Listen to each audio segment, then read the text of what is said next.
A warning to listeners. This podcast includes descriptions of gun violence and associated trauma. Please take care when listening. I was sitting in my living room, and everywhere I looked, I would see Zach. Sitting on the couch playing his guitar, walking through the door, saying, "Mama, I'm home," and I was sobbing. I was just sitting there sobbing, and this was quite a while, just missing him.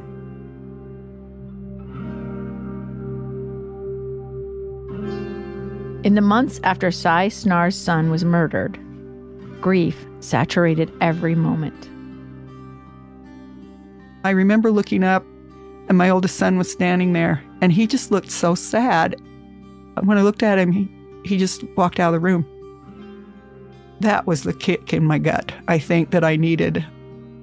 When he saw me so upset and he looked so sad and just turned around and left the room, I realized I had let the death of one child become more important than the lives of 3 more that I loved every bit as much as Zach.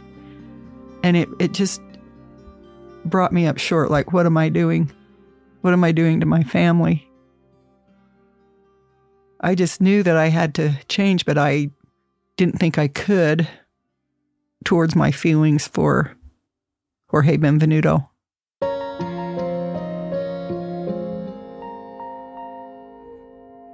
From KSL Podcasts, I'm Amy Donaldson, and this is The Letter. Episode 5, Putting Down the Rocks. The Snars hoped that the sentencing of George Benvenuto would bring closure, that he would be locked away for the rest of his life, and that they could somehow forget about him. But George's legal team threw a wrench into that plan. They wanted to withdraw his guilty plea. That meant the families involved would be left in legal limbo for years. The idea that the Snars could put this behind them turned out to be a mirage. In the meantime, Cy had to go on living. But how do you sit through a parent-teacher conference or consider what to make for dinner when everything reminds you of what you've lost? I didn't want to leave the house. I just would curl up in the fetal position, honestly. It was just so painful, and just that pain, and then the anger. I anger at everything and everybody. I was angry at him, obviously. I was angry at God for allowing this to happen to my son. I would see other 18-year-olds out there, and I'd think, why are you here and my son not? And I know that's totally irrational, but that's where I was at that time. I'd see people out running and laughing, and I think, how can they do that? Was I ever that way? And I thought, I'll never be happy again. I really, truly believed I will never be happy again. I can't smile. I can't laugh. It was just so devastating. I personally had never seen anyone with such a physical manifestation of grief. Cy's neighbor and close friend, Drew Weglin Clark, witnessed the worst of it. Just when you hugged her, you could, just broken. I mean, just distraught. Yeah, but you could see that she was in pain. Oh, absolutely. Feel it, see it. Drew moved into the neighborhood back in 1978, the year Zach was born. I remember him especially as a little boy in overalls, just a darling, darling little child. She admired how the Snars raised their children. And Drew was there when Cy gave birth to their youngest son, Levi. I remember that well because I was pregnant with my first child and I was watching her intensely. And they were a great role model about how to raise a family. All the kids knew how to work, how to get things done, but they also knew how to have great family times and fun.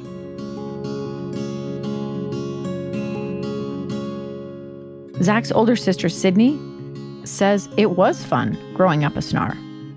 I grew up in a really happy home. My childhood was ideal. I loved my brothers. They loved me. My parents were excellent. We just had so much laughter and joy in our home, and really, we were a family that truly loved and enjoyed each other. So after Zach died, my parents we were changed. No more family pictures, no more family vacations, no more family dinners, because how could it be called that when we were missing, our heart? Sydney didn't just lose her brother. She lost the larger-than-life woman who raised her. She lost her prank-pulling, joke-telling dad. My mom she was always such a fun, energetic, passionate person who just loved to grab life by the horns. Everything was, nothing. It was never if a taco was good. It wasn't like, this is a good taco. She was just like, oh, it's to die for. And oh, this is the best taco. And, everything was in caps and exclamation points and emojis with my mom before. And suddenly she lost that sparkle for a long time. She just became quiet, and she just was so into her grief that I think for a while she just had to withdraw from all of us, which I get. And then my dad, beforehand, he was just this fun, loving, big laughter. He laughs with his whole body, and just this fun magnet for people, right? And afterwards, he was so sad. We had a dog that we had for about a year before Zach died, and my dad wanted nothing to do with it. And then Zach died. And after that, I'd look outside and see my dad sitting on the porch with the dog just sitting next to him. And my dad would just have his arm around our golden retriever and would just be crying into his neck. He was so alone. Their individual heartbreak somehow isolated them from each other in ways they'd never experienced. I knew I needed help. We all did. But I would go home and I'd see how traumatized and depressed and anguished my parents were. And I was like, I can't add to that. And Trent did the same, and Levi did the same. And we all just suffered on our own. I knew my family was there for me, and they knew I was there for them. But it's like, how can I add to your burden?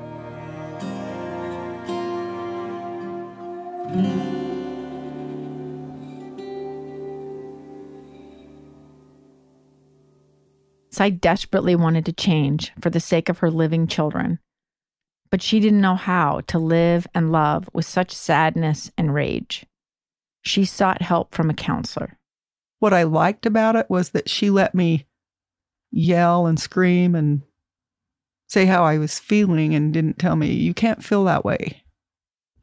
So many people right from the get-go, you have to forgive him. And it made me so angry.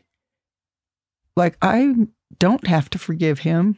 I will never forgive him. I don't want to ever forgive him, and even my own sister, you have to forgive him. Were you even able to discuss forgiving him? No. I mean, I'm sure they had good reasons. People would why. say that. Yeah. And I said, it's not going to happen. I don't want to, I hate him. I said that so many times. I hate him. Never had I felt that amount of hatred towards another human being where I was literally obsessed with it, and it overtook who I was. And Cy wasn't alone in her hatred. It consumed the entire family. My youngest son, Levi, who was only 15 at the time, I think I saw the biggest change in him. He just plummeted, and he was so angry. And he was a big kid. He was 6'4". I always called him my gentle giant because he was so sweet to me. But he would pick fights. And that was his outlet, unfortunately. And he'd come home sometimes with big bruises. And I worried because he said so many times, I want to kill him. I want to kill him. And I kind of got it, because for a long time I did too, but it scared me to hear my youngest son say that.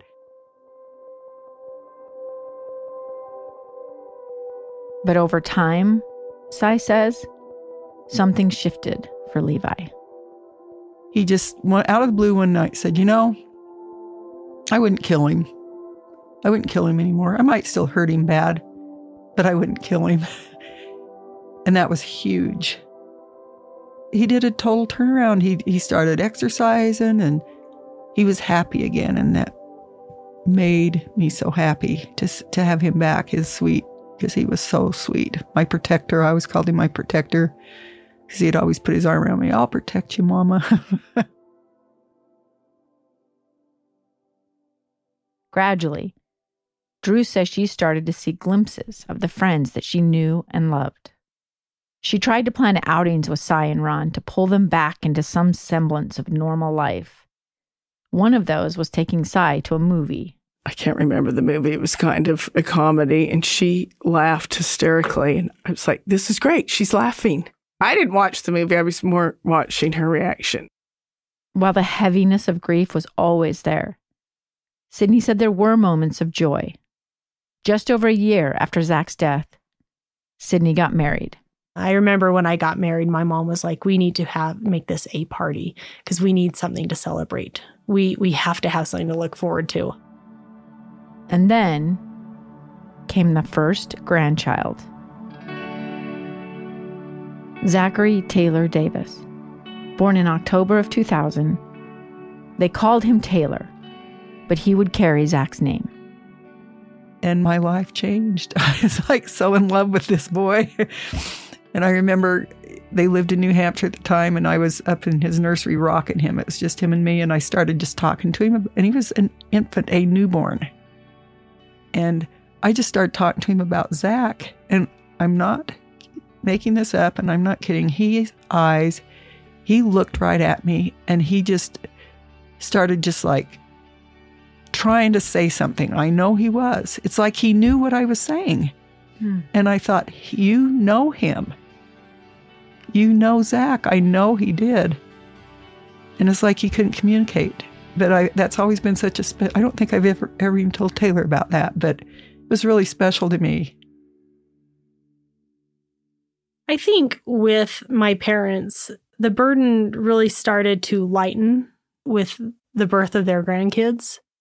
Being a grandparent for my parents brings them like so much joy. My parents took on that role with just gusto, like they ate it up. And so that was when things started to kind of lift.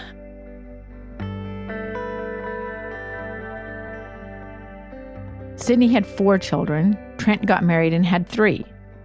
His firstborn son was also named Zachary Snar.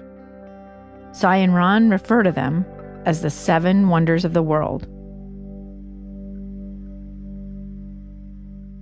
However, I will say that my marriage, the birth of all 4 kids, all of their little milestones that they've hit, all of their accomplishments, all of the joy that we've had, there has always been that dark shadow there with us. I've carried this rage on my shoulders, and my parents have, and my brothers have, for a long time. And every good thing that happened, that ugly sludge of hatred and anger and rage and sadness was there with us. You know, the birth of my child, I was 99% happy. And then there was that, you know, it was there. It was always there. Motherhood gave Sydney unique insight into her own mother's pain. I remember the very first time my oldest son, Taylor, when he was born, the doctors put him in my arms, and I looked down at him and I just started crying. And I looked at my mom, who was in the room, and I just said, how did you do it? Like, I can't imagine. It was so hard to lose a brother. And I look at my children, and I can't even, I won't allow myself to imagine, because it's too painful. It's too overwhelming.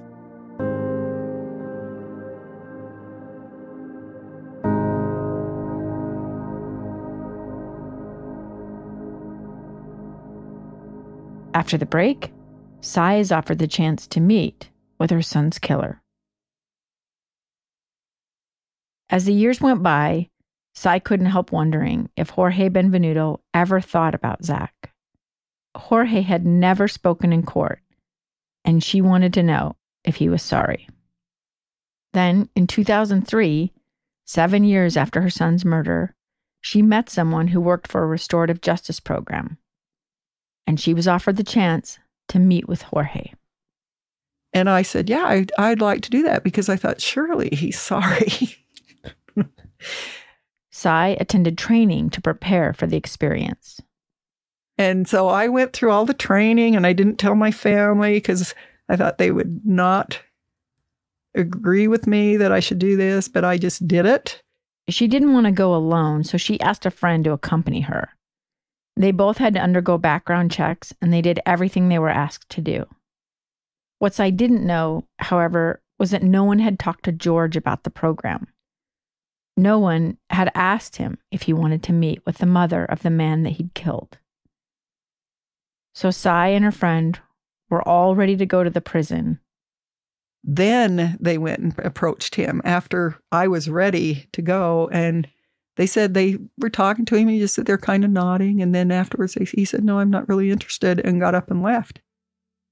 After all that, they told her Jorge did not want to speak to her. And it's like, what? Oh, I was so angry. I thought, how dare he deny me this? The failed meeting sent her into a tailspin. She went through all of this expecting to learn something that might help her understand why her son was murdered. She hoped for an apology. Instead, Cy felt her suspicions that George had no regard for Zach or his family were confirmed. So it kind of set me back. You know, it set me back, and I was really angry.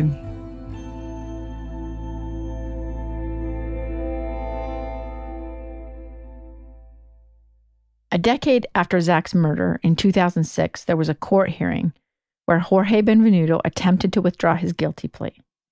Cy was allowed to speak, and at one point, she addressed him directly, asking the questions that had tortured her for years.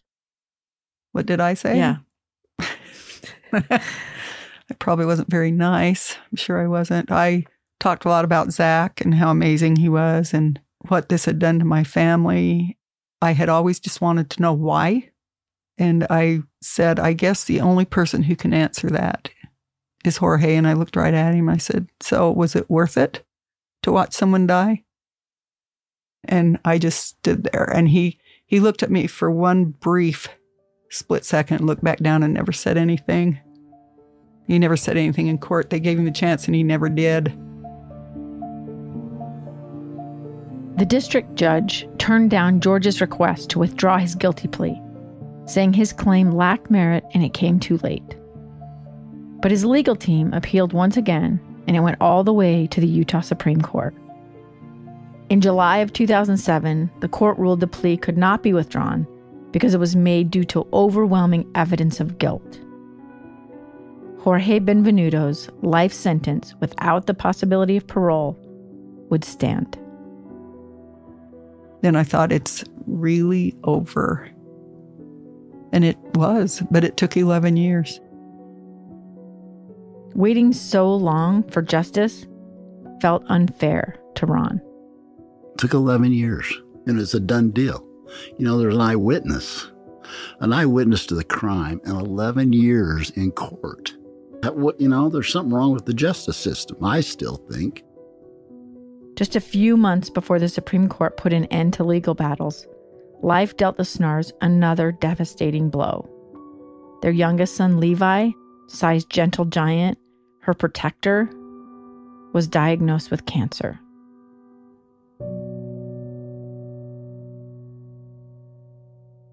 He had a very rare cancer. It's epithelioid sarcoma, which is, they told us from the get-go, there's no cure. I said, you just treat him because there's someone with more power than you, because I truly believed I would not lose another son. Caring for Levi became Cy's purpose. In the wake of Zach's death, both Ron and Cy showered their youngest son with more attention and affection. Levi is the baby boy, and after Zach died, he was never told no. You know, you got a brand new truck every year. Ron said he'd go on trips to the Snake River in Wyoming with Levi and a group of his friends, and Levi would drive the pack truck with a kind of recklessness that sometimes scared Ron. You know, he'd be going up the canyon 90 miles an hour. We'd go river running, and 8 guys in the truck, and it was raining. He's going 80 miles an hour up the canyon, you know, and I'm saying, Levi, please slow down. And he says, Dad, this is my truck, and I'll drive it that I want. Then when Levi got sick, he had to go to chemotherapy twice a day, and Ron took the wheel.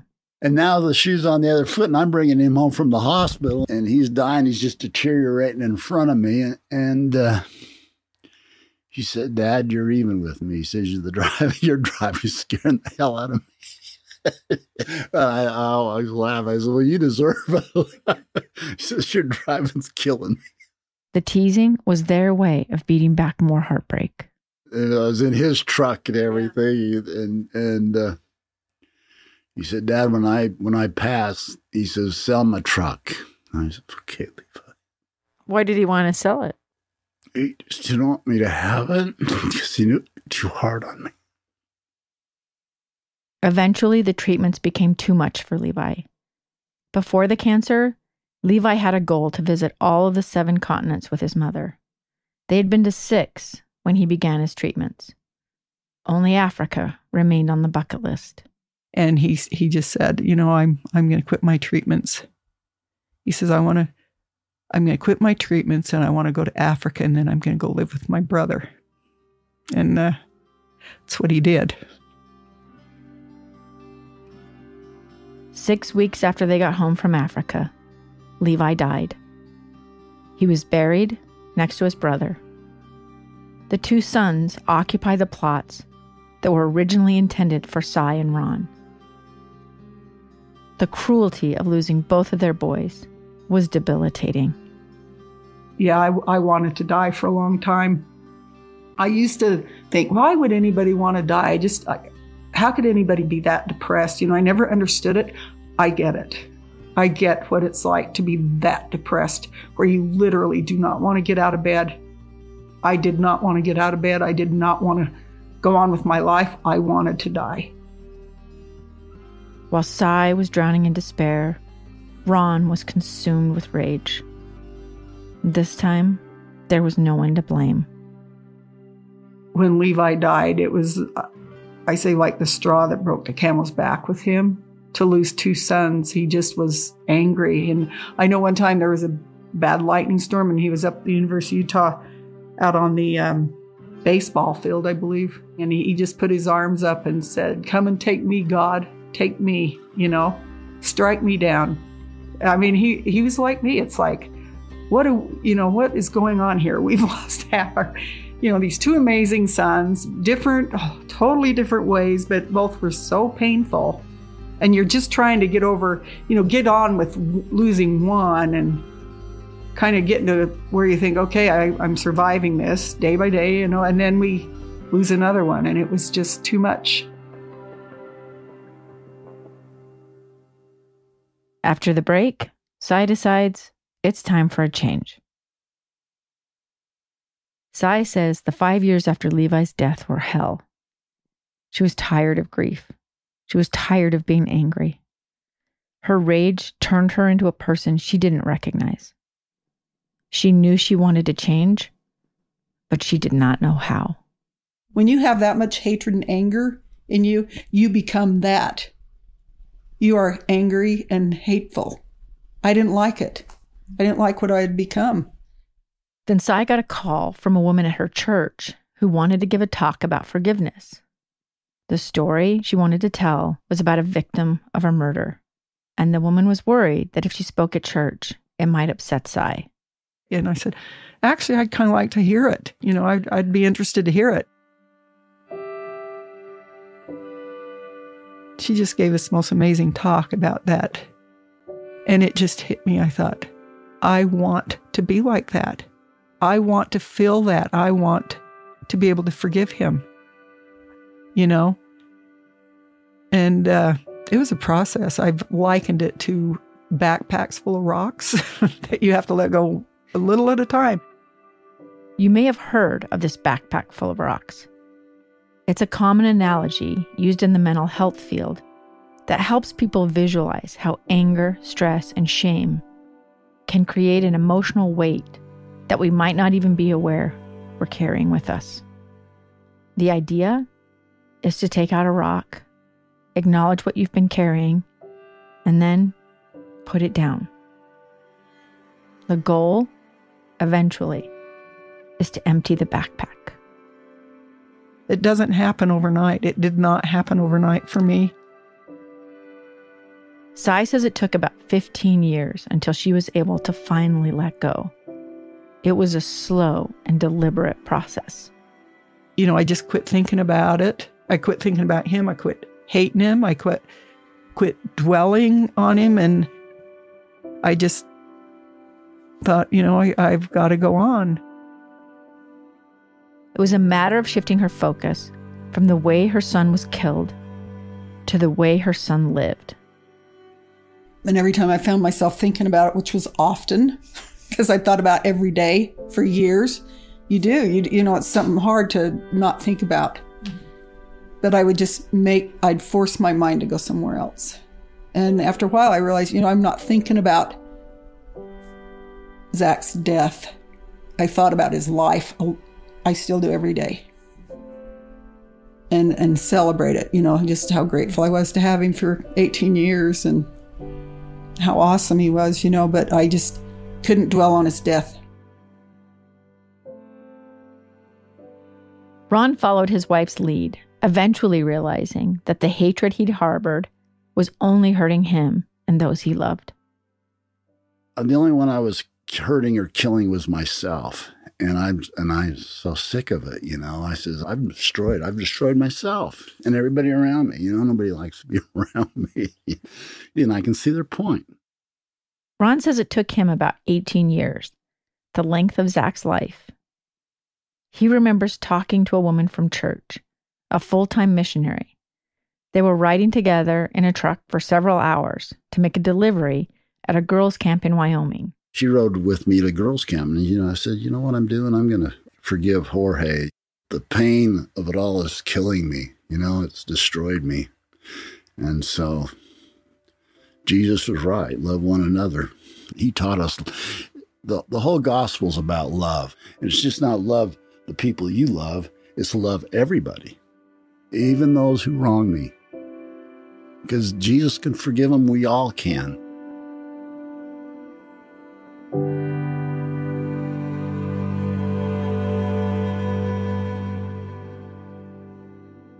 Once Ron and Cy decided to let go of their anger, they found it opened up possibilities that had been closed to them for years. The weight of the world lifted off my shoulder, and I can be nice, and I can smile, and I can laugh. Everybody's got their own problems, you know, and I've got to live with mine, and I'm going to do better with it. I'm going to change me first, and then try to help everybody change themselves too. You know, if I can do it, they can do it. You know, I've gone through a lot. I carried the hatred for so long. I had total forgiveness for him. And it changed my life for so much better. So much better. Just to let go of that burden, this weight that's on you all the time. It was like this huge weight lifted from me. Cy thought she had made it to a good place, as good as it would get in her lifetime. She began to feel lighter, happier. Although sometimes she still yearned for the chance to talk to her son's killer. I wished I could tell him I've forgiven him. I'll never get that chance.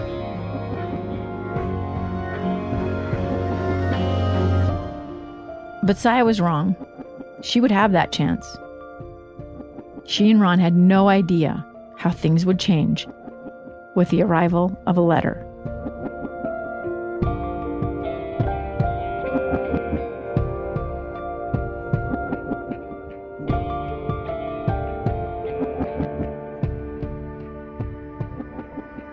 Before we tell you about that letter and the impact that it had on the Snars, we're going to find out what happens to the survivor, Yvette Rodier. The fact that she lived and Zach didn't haunts all of her decisions as she struggles to reclaim her life.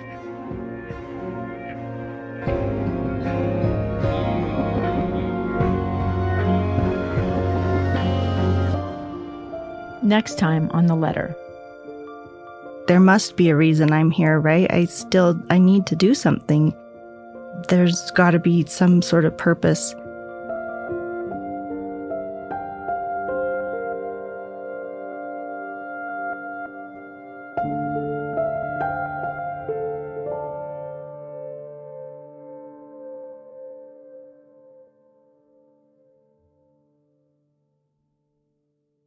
When it comes to forgiveness, most of us think it's a concept we understand, but it might be more complicated than we think.